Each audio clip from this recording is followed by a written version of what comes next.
Y'all remember this guy and how I made him get into crazy wide base after I saw a Baker Mayfield throw to try to make him feel that good rotation and decrease some lateral movement?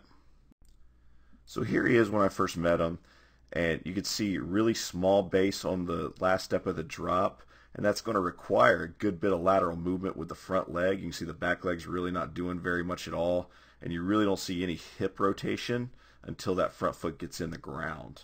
So what that equals is a good bit of tilt right here. And then when he finishes, you can see he finishes well ahead of his starting point. Luckily, up top he was pretty good. A little tight with his elbows right here. Ball was maybe a hair higher than I would love, but right arm is really good. Front hand gets a little high as we go through. But really it was just lower body mechanics that we needed to work on. So along with a few other things, including tweaking the top of his drop, we use this negative stride drill, Baker Mayfield drill, whatever you want to call it, doesn't matter, to really get him to feel those hips rotating sooner with more power behind them. You can see how early those hips come through now. There's no real delay. He's really just trying to turn those hips, and that front foot pulling back really helps him feel the front hip get out of the way as well.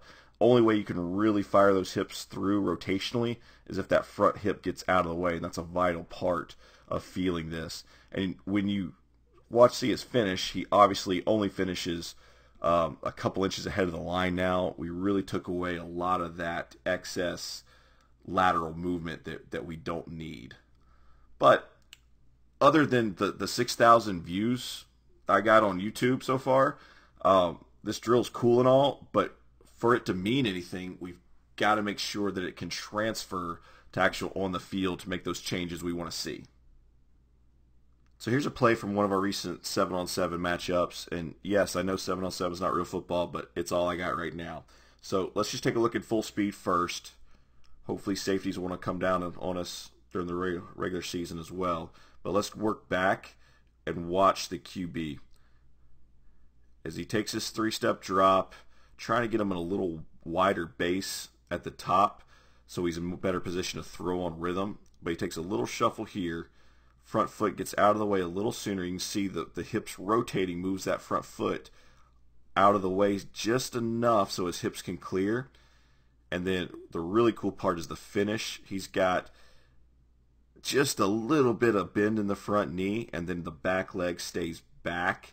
He keeps that toe on the ground, which he's always done, but now instead of getting that front foot or the back foot all the way up to the front foot, he keeps that back there. He's actually got a better base right here. You got the base to start. He finishes with a good base right here instead of bringing all that weight forward to his toes. And one thing I tell guys, if you can keep those cleats of that back foot pointed back, that means those hips stopped pretty square, which can give us that little extra snap at the finish. So here's another play that looked great, loved the result, but after further review shows that we still have some work to do. So just in full speed here, snap the ball. Our tight end runs a post, splits the safeties, QB sees it, throws a strike. All's good, right? Great play. Well, looking at the QB here and slowing it down, drop's not too bad. The back foot gets a little bit behind or away from the back hip than I'd love, but small shuffle, resets, and then everything looks okay to start with, but you can see how the front leg kind of extends a little bit more than we like, so he's kind of reaching now. And so now what happens is he's got to work harder to get those hips up to that front leg, and so we get out of that rotation and into that lateral movement. And then the result is a really straight leg right here. You can see that straight leg with the negative angle going backwards, which makes him tilt just a little bit to the target. So yes, he hit this one, but when he does this, he's going to be much more likely to have the ball sail on him or fall out of the air quicker. Much tougher to control that trajectory. So we're going to try to keep working on rotating the hips, getting the front foot in the ground quicker, but still getting out of the way so that his hips can clear, and then keeping a little bit more knee bend as he just rotates on top or actually behind that front bent knee instead of getting on top of that straight front leg. All right, last play, and this is probably the best one as far as mechanics and what we're trying to do is concerned.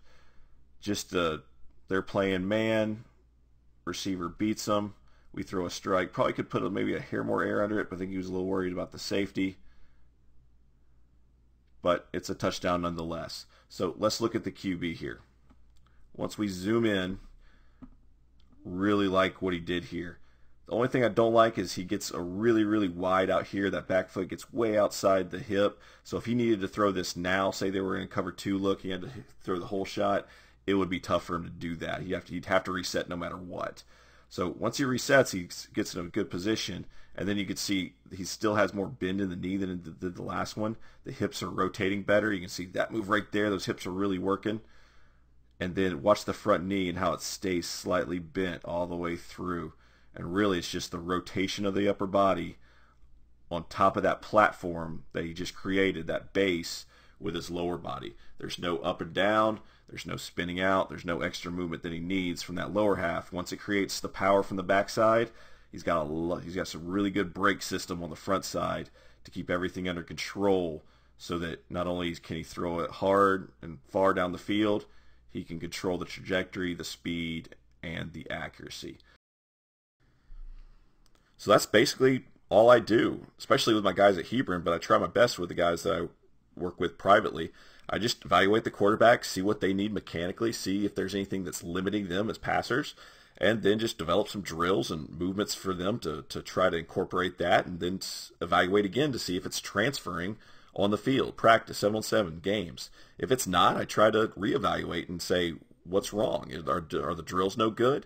Does the quarterback need something else? Am I coming at it from the wrong direction? I mean, we're all just on the journey to throw better.